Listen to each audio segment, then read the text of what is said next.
Welcome to Opposition Territory here at the Philadelphia Sports Table Podcast Show, the longest-running weekly Philly sports podcast show in the world, 12 years strong. We got a great discussion coming your way on Opposition Territory this week. We have not dove into the 49ers in some time. This San Francisco 49ers team is going to be very interesting to follow.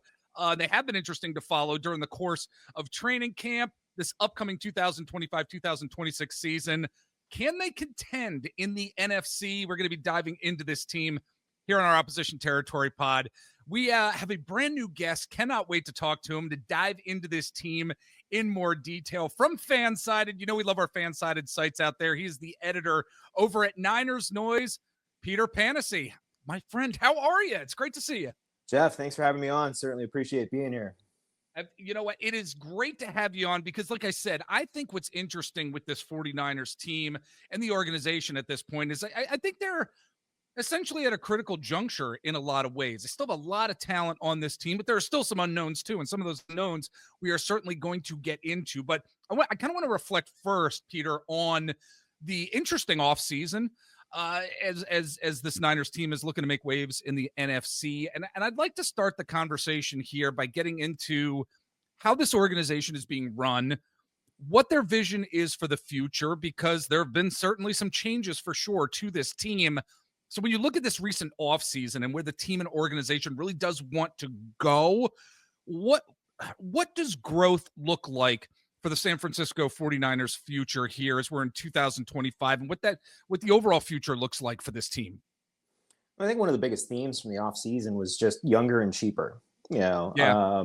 And, it's tying this back to Philly. I think there was a great lesson Howie Roseman learned. You can get hung up and attached to certain star talent, and when they're demanding big deals and contract extensions, this guy's such a star, and he puts people in the seats and sells jerseys, but that can come back to bite you. And I think last year the Niners, not in terms of salary cap spend, but in cash spend, actual dollars spent out, were either number one or number two in the league, and you saw the end result, right? And they're one of the oldest teams in the league too. So, a 6-11 record, banged up roster, there had to be some sort of reset. Not only just to save money to extend Brock Purdy, but also just to free up players who were older, expensive, maybe not part of what'll be hopefully the next window of playoff and Super Bowl contention. But like you said, the star power is still there. It's not like they completely gutted the entire roster and got rid of anyone who's anybody. There's still plenty of star power there. But, as you saw, I think Deebo Samuel was the biggest example of a player who's just jettisoned to save cash, and here's someone who's not going to figure into that long-term approach going forward. Yeah, you mentioned one particular gentleman, and I want to get into him next because arguably the quarterback position is one of the most important in any pro level of sports. So I want to get into Brock Purdy and what he is going to need to do this coming season for this offense to have success. Because, the reality is not every NFL fan out there, not every 49ers fan believes that Brock Purdy is worth that 5-year, $265 million contract that he was given in May. There are those lingering questions about whether he can really elevate this 49ers offense and team overall moving forward here. We've seen some great play from him during his time in the league, and we've also seen some play that has really been questionable, and he does have some challenges as he continues to develop as a quarterback. So, Peter, what are your thoughts based on what we've seen from him thus far during his time in San Francisco, where you're able to determine what type of quarterback he's going to be, and can he elevate this 49ers offense in the future? What are your thoughts here?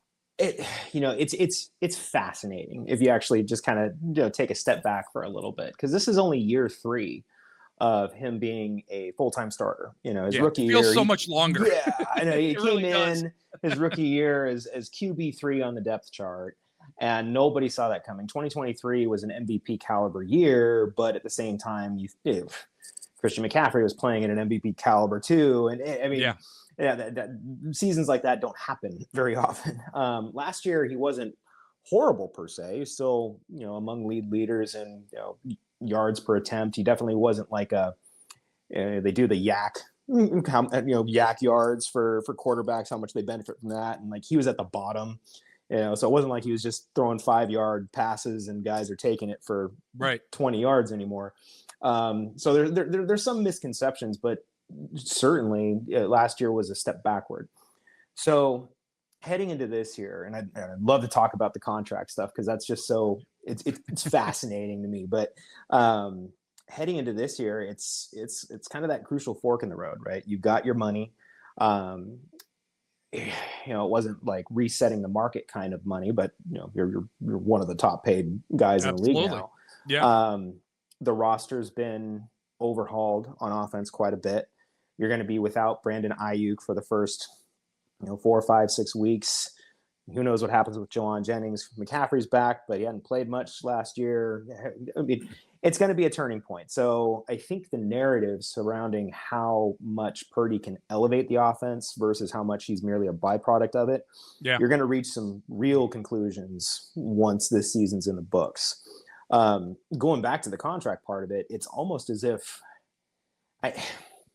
he had plenty of leverage over San Francisco, and they didn't really have too much of an option. I mean, you could turn the page and say, all right, we're just going to go draft somebody else this last spring, but not a terrific quarterbacking class outside of 1 or 2 names. Nobody on the free agent market you would have gone after. And Purdy not only played on the cheapest contract possible for quarterback or players drafted in 2022, right? So he saved the Niners, saving money. He saved the Niners a ton of money then, but he really bailed them out of that whole Trey Lance fiasco from 2021. That's true. Yeah. He could have held the Niners hostage if he really, really wanted to. So there really weren't too many other options but to pay him. And I think when you look at quarterbacks now and you see the money that Trevor Lawrence got and Dak Prescott got, like, it's kind of just the going rate. Like, you got a franchise guy. Do you have any realistically better options? No. Okay, well, that's what you got to pay. So, but yeah, 2025 is going to be a fork in the road kind of season, especially with all the offseason overhauls San Francisco went through. I think you can look at a team like the Philadelphia Eagles too. And if for whatever reason in the future, 49ers would want to move on from Brock Purdy, even giving him that pretty sizable deal, I think it's possible, quite frankly, because it's what the Philadelphia Eagles did with Carson Wentz. Yes, they had to eat some money at the end of the day, but they were able to get out from under that contract with a trade, and they were able to get a quarterback of the future in Jalen Hurts. Amazingly enough, it has worked out for Philadelphia and for Howie Roseman in that front office. But I don't think it's impossible now in this day and age for teams who, when they pay their quarterback, there are mechanisms and ways for them to actually get out from under it if it's not working out. So it's certainly something that we're going to be keeping our eyes on in terms of Brock Purdy and this 49ers front office for sure. But I wanted to move along here, Peter, and talk about more along the lines of what we're going to see from this offense, this 49ers offense this season, because one of your colleagues recently wrote a piece on how the 49ers are in the market for potentially a new wide receiver to possibly acquire before the season starts because of just so many injuries to that squad. I mean, and we know the Eagles beat out the Niners this past week, acquiring John Mechie from the Texans. I mean, look, it's not the biggest splash in the world, but it's certainly a move that could help the Eagles receiving game. 49ers believe that it could have helped them as well. So I'm wondering, do you think the Niners are going to be able to make a move perhaps similar to what the Eagles did here, or should they try to go bigger? Should they try to go bolder in terms of bringing in a wide receiver that's going to make a difference for Brock Purdy as well? What are your thoughts here? Well, they're still trying, according to Diana Rossini. That was as of this morning. Apparently, they're still on the phone making some calls. As far as who, I think a Mechie comparison is probably a good one. Sort of a B or a C level receiver with some experience who could do some different things, but not necessarily a big name guy. Right. And the reason I say that, injuries it's depleted beyond belief right now. And it's incredible. The Niners are shuffling the bottom of their depth chart. It's like if you suffer any sort of moderately serious injury, you're waived injured or you're released with a settlement, it seems. But yeah, I mentioned Ayuk, probably not back until week 6, maybe later. Demarcus Robinson, who's looked really good in camp and in the preseason, He's facing a 3-game suspension for DUI last year when he was with the Rams. So he might not be available. And then you think about Jawan Jennings with his calf, and he wants a contract extension. And that leaves Ricky Pearsall, the second-year guy, the first-round pick from a year ago, who's looked very good. But then after that, you're kind of like, who? Right. Robbie Chosen's there, but like he's, just at this point in his career, probably just a fringe guy to maybe give some advice. But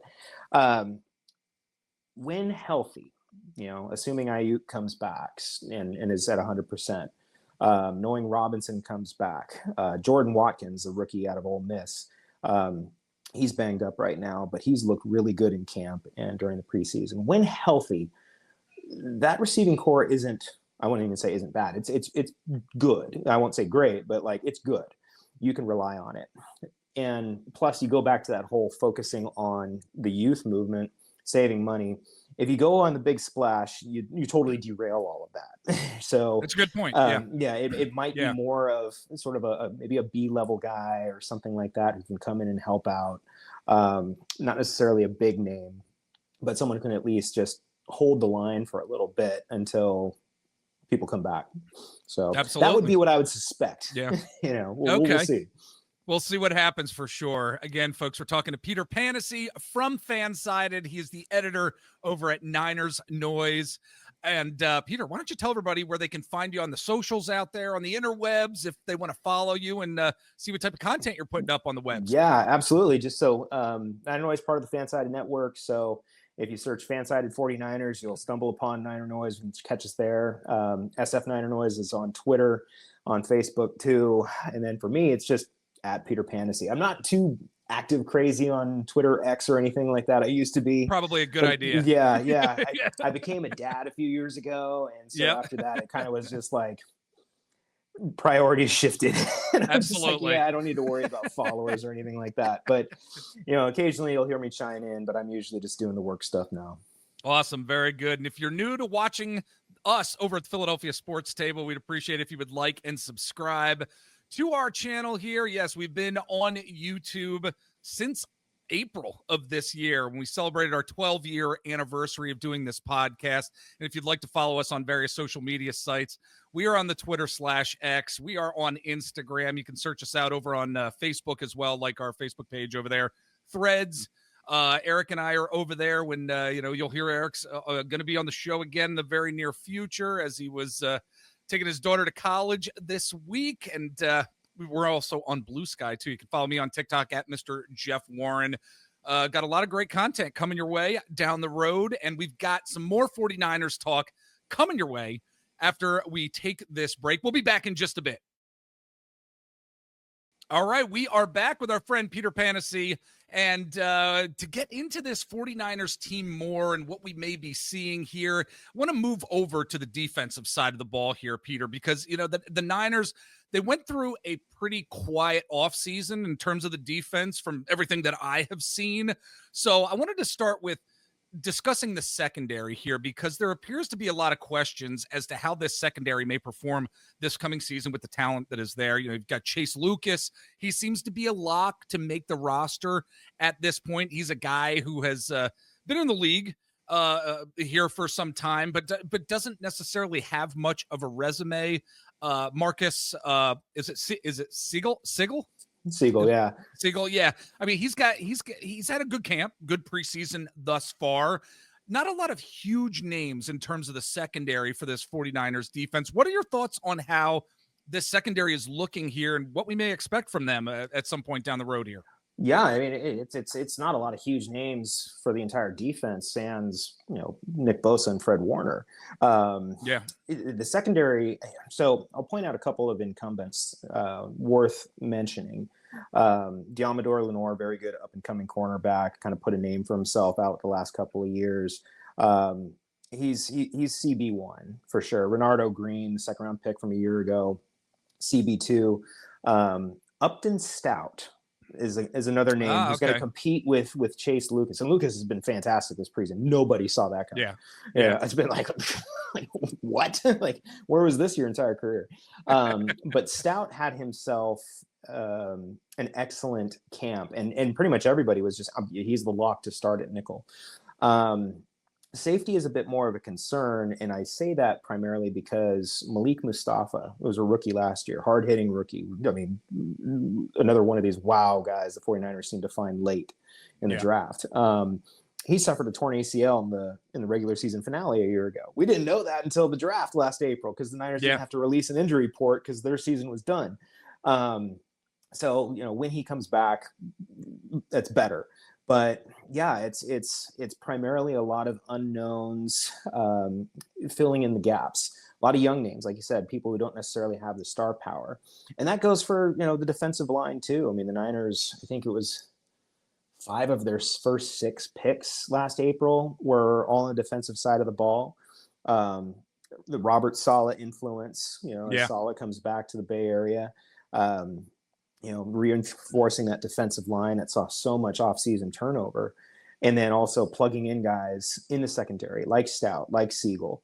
And so far, those guys had good camps. Stout's been a little banged up. He hasn't played this preseason, but make what you will of preseason games. Usually it's camp that tells coaches who they like. But right. But yeah, it's a work in progress, but it's performing better than I think most fans anticipated. Okay. Plus, you've got the tutelage of Saleh there, and regardless of what you thought about him as a coach in New York, he can get the most out of a defense, and so that's kind of the X factor where it's like, you might not necessarily look at San Francisco's defense overall and say, okay, yeah, this is an elite unit, but then kind of quietly halfway through the season, it's like, oh, they're only allowing so many yards per game. Oh, they're right along the leaders in yards per play, that sort of thing. That would be kind of my expectation, just to kind of get things going with. So, So yeah, I've liked the investments, but yeah, who stands out among that group? That's yet to be seen. Yeah, I mean, because you look at the division and you look at some of the receivers within this division, and it makes me think that 49ers secondary could have some troubles on the horizon, but that's why the pass rush has been so important to the Niners over all these years, and where this pass rush is currently at, because it's been strong overall. I mean, you mentioned Nick Bosa. I mean, he's always been a stud, but then I think, as you kind of alluded to, there's some questions about the depth heading into this season on the defensive line, the pass rush as well. So I wonder, as we're shifting over from talking about the secondary to how important this pass rush has been, how critical is this pass rush going to be for the 49ers to have success this coming season, Peter? Because I'm wondering if it is going to be as productive as it has been in the past, and if they're going to be able to see success this season because of the pass rush or not. I don't know. What are your thoughts here? Well, you look at the offseason investments, and I'll approach those with cautious optimism. I mean, Bosa's Bosa.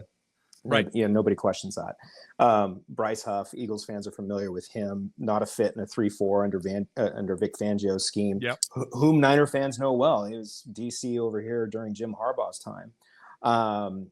But that was a guy, Robert Saleh said, hey, I got the most out of him in New York. Bring him over here. Right. Okay, great. Worked out for both sides. Niners get a pass rusher. Eagles get rid of him. And then that's that. Right. So you've got 2 veteran bookends. Michael Williams, who, if it wasn't for his ankle injuries in college, probably would have been a top 5 pick. Maybe could have been regardless. He's more of an inside rusher on the defensive end, so his development will be interesting to watch. CJ West, the nose tackle, short and squatty, like Saleh likes him, very good interior disruptor. So there are pieces there behind Bosa you can look at and say, okay, maybe that works out. I'll say this as kind of an interesting comparison. One of the problems with the Niners defense a year ago was the lack of adjustment and creativity from former defensive coordinator Nick Sorensen, who was one and done, probably in over his head. Okay. When Bosa suffered his injury and he was out for the rest of the year, there were no adjustments to it. You figure there might be a little bit more blitzing. There's a key example, but not really. Saleh comes back, and traditionally he wasn't much of a blitzer. But in his press conferences, he's talking, I've learned a few things. I've Right. implemented some stuff when I was in New York, and we've seen that this preseason. Oh, like there's a nickel blitz right there. Right. Okay, yeah. that was kind of cool. So there's going to be some ways to manufacture. There's going to be some different elements that go into what Saleh does. And, kind of the other X factor to part of this is when you have linebackers at the second level who can act as cover guys. Fred Warner, the best in the game. Yeah. But when you have linebackers who can kind of serve in that coverage type role that allow you to send pressure off an edge from a defensive back, that opens up some creativity. So I think it's going to be a little bit more of a schemed pass rush than we've seen in during Saleh's previous tenure, where it was pretty much just a traditional 4-man rush, probably a little bit more schemed, but that's still going to be the bread and butter, and just hoping that some of the other investments end up panning out. Yeah, it's going to be interesting to see where this pass rush goes, certainly this 2025 season. So, Peter, before I let you go, and I've been asking our guests on our Opposition Territory podcasts every week these questions to close us out. Want to certainly do this with you as well as it pertains to this 49ers team, talking about the biggest concern for this team heading into the season and also what you're least concerned about heading into this season. So let's first start with what your biggest concern is for the San Francisco 49ers team. I don't know, maybe you have a menu to choose from, but don't need one. I've got my favorite item on the list. Take it away. Yeah. And every team would say this, but at the same point, like, I think Niner fans have some PTSD with this, and so far in preseason, it's not helping. The injury bug, I mean, last year, I think it was Sharp Football pointed out, but I think last year the Niners were the most injured team in the league. Yeah. 2020 was like unprecedented in terms of injuries, right? I mean, Jimmy Garoppolo, Nick Bosa, like it was like everybody who was anybody. It was like insane. 2021 was bad. 2023 was like, oh wow, this is what a team can do when they're healthy. What's that like? Right. But yeah, just the injuries, and it's literally going into preseason now, and it's like every week, oh gosh, that guy's going to be out 2 weeks, that guy's going to be out 3 weeks, that guy's out a month. And it's, I mean, just now, before we hopped on, the Niners had to waive injured a promising rookie running back. He suffered a high ankle sprain, Corey Kiner. And under other circumstances, they wouldn't have needed his roster spot. You're not playing for a few weeks and you'll come back when you do. No, they need the bodies. So injuries are my biggest concern. I don't know if it's something about the water out here, but whatever it is, it's been a lot of injuries over the years. Yeah, it's been a lot of injuries over the years. Well, what on the flip side of the coin, what are you least concerned about heading into this season? And 49ers fans, your NFL fans out there, what should we be least concerned about when it comes to this 49ers team? I am least concerned about Brock Purdy. And the reason I say that is because there are so many other ways the Niners can win, even if they're functioning at half strength, right? Barring injuries, if injuries derail any team significantly, then let's talk about next year. I'm not too concerned about him. I don't think he needs to carry an offense. He doesn't need to, and that's fine. That's great. There's plenty of other weaponry there, like a McCaffrey, like a Kittle. It'd be effective, right? You can go out there and be, as Cam Newton always points out, you can be a game manager, and that's fine. Anything that you do beyond that is merely a bonus. So I'm not worried about him. I mentioned Robert Saleh in the defense, and going back to that 2020 season, the Niners defense gave up a lot of points, but not a lot of yards. They were pretty good despite the injuries, and that was Saleh, right? So they can find ways to win, even if Purdy's not playing at like a top 5 or even a top 10 level. And so I'm not worried about him. I think that would be just fine for him just to go out there and produce at a respectable level. Don't need to do anything beyond that. All right. Well, it's going to be interesting to see how this 49ers team performs this season. Could surprise a lot of people. The injury bug could derail them. It's going to be interesting to watch for sure. Again, folks, Peter Panacy, the editor over at Niners Noise at Fansided. Again, we love our Fansided sites. And Peter, it was great talking to you. Thanks so much for taking the time to jump on our Opposition Territory podcast. I'd love to have you on at some point down the road, my friend. Absolutely, Jeff, for sure. I'd look forward to it.